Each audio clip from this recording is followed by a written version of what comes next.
Olá pessoal, no nosso Padlet, eu coloquei aí em cima um vídeo de um experimento, para a gente descobrir o teor de cloro ativo em uma amostra de água sanitária. Hoje eu vou trazer para vocês como que a gente efetua os cálculos, para de fato descobrir o teor a partir, dos experimentos, tá? Então, a técnica que está sendo utilizada no vidro é a titulação. A titulação é um método analítico volumétrico, no qual a gente consegue encontrar a concentração ou o teor, o grau de pureza de uma substância, tá? E aí a gente tem a titulação de neutralização, a gente tem também a titulação de complexação, a gente tem a titulação de precipitação, e a gente tem também a titulação de óxido-redução. E é essa titulação que a gente vai estar utilizando hoje, tá? Na titulação de óxido-redução, é uma titulação que envolve uma reação de oxidação e redução. Uma espécie vai doar elétrons e outra espécie vai receber elétrons, tá? Dentro da titulação de óxido-redução, a gente tem a chamada iodometria, que é um tipo de titulação em que a gente envolve, como os reagentes compostos com iodo, tá?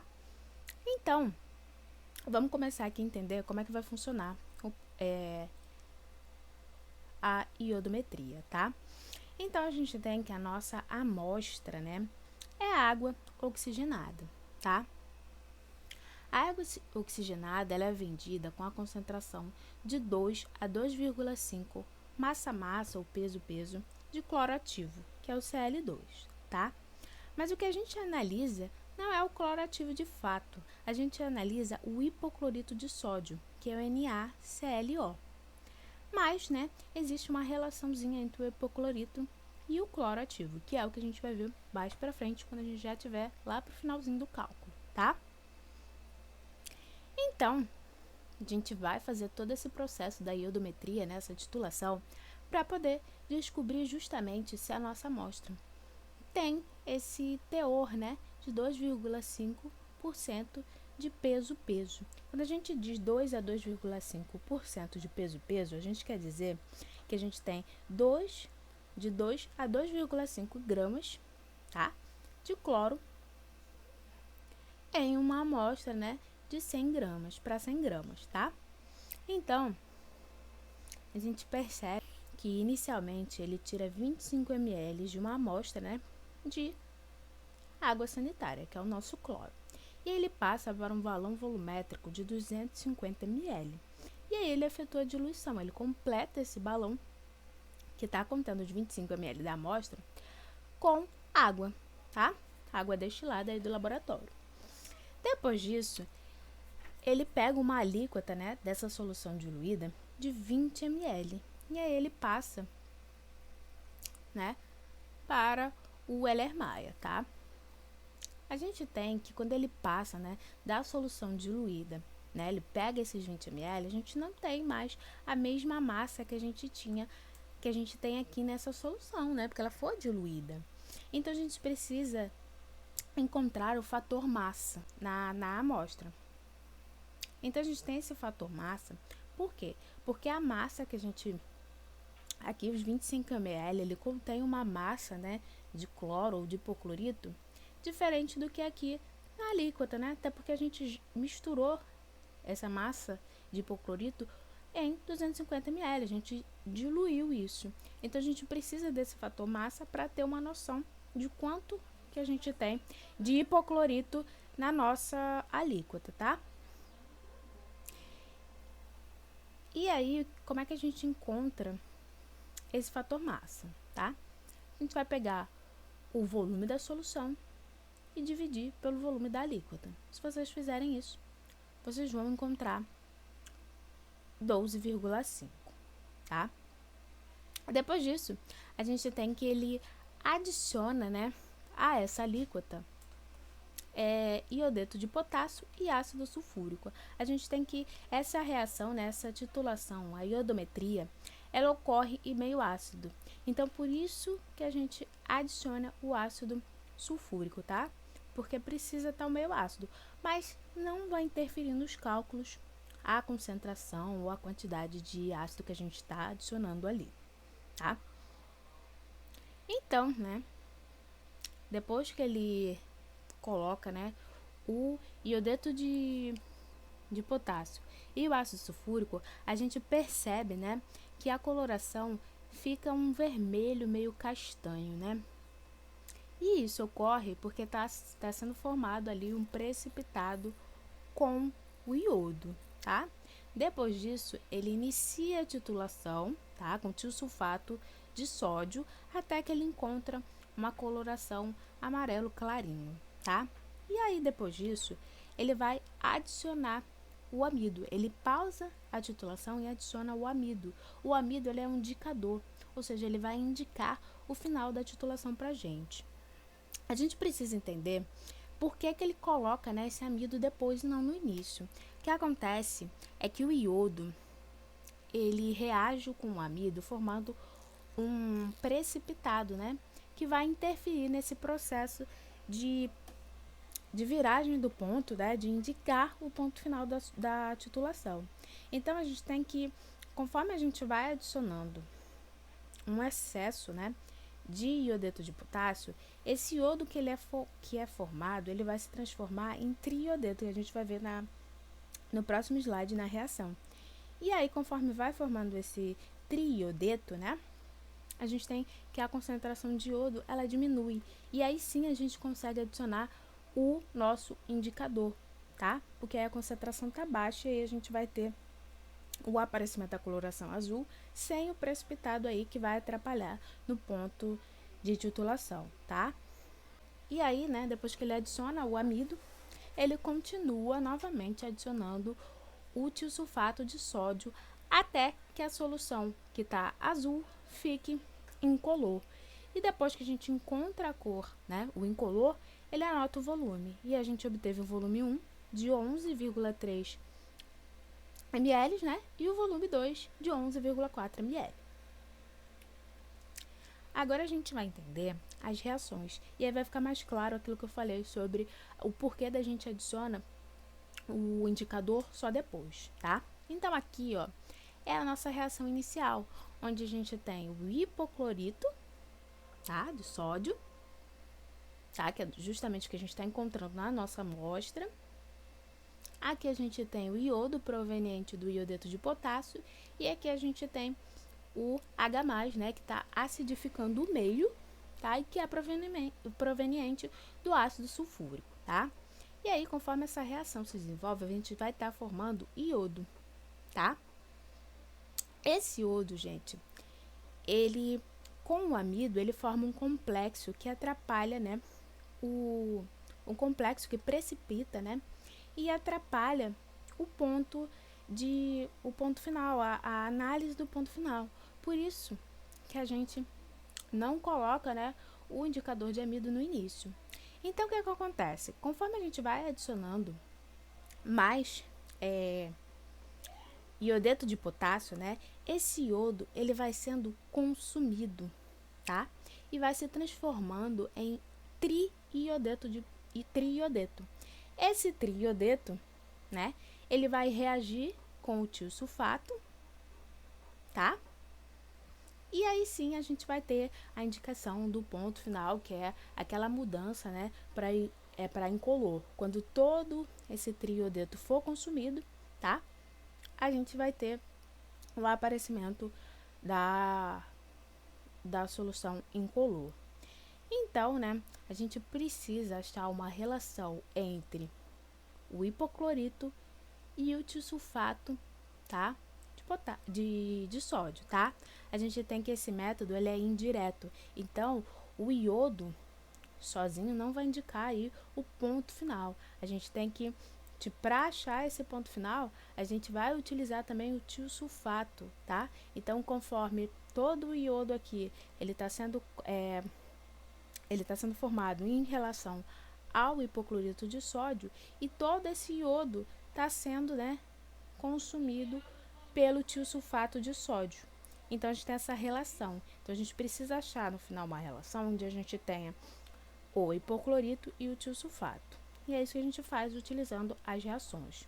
Então, aqui na primeira reação, a gente percebeu, né, que o hipoclorito, né, ao longo da reação, foi gerando o iodo, tá?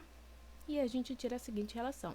O número de mols de iodo tá para o número de mols de NaClO, o hipoclorito, tá?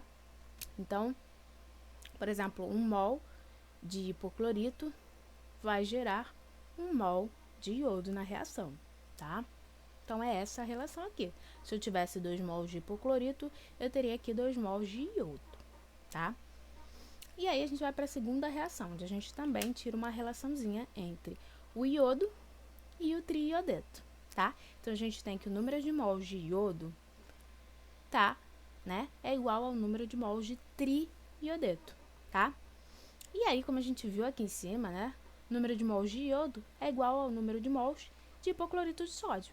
Então, aqui a gente pode substituir, né, esse número de mols de iodo pelo número de mols do hipoclorito, que vai ser, né, então o número de mols do hipoclorito vai ser igual ao número de mols do triiodeto, tá? Da última reação, a gente também vai tirar uma relação entre o triiodeto e o tiosulfato, tá? E a gente vai ter que 2 mols, né, do tiosulfato vai estar para 1 mol do triiodeto. Só que quando a gente está passando para a equação, a gente inverte, tá? Então, esse 2 aqui vai ficar em relação ao triiodeto, né?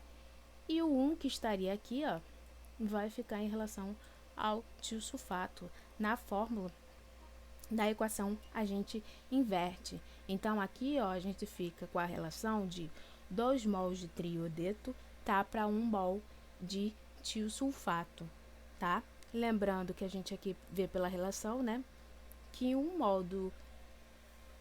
número de mols do triiodeto é igual, né, ao número de mols do hipoclorito. Como a gente quer justamente uma relação entre essa substância e essa daqui, a gente chega, né, substituindo aqui, a gente chega na relação matemática que a gente quer, que é justamente essa aqui, que relaciona as duas substâncias.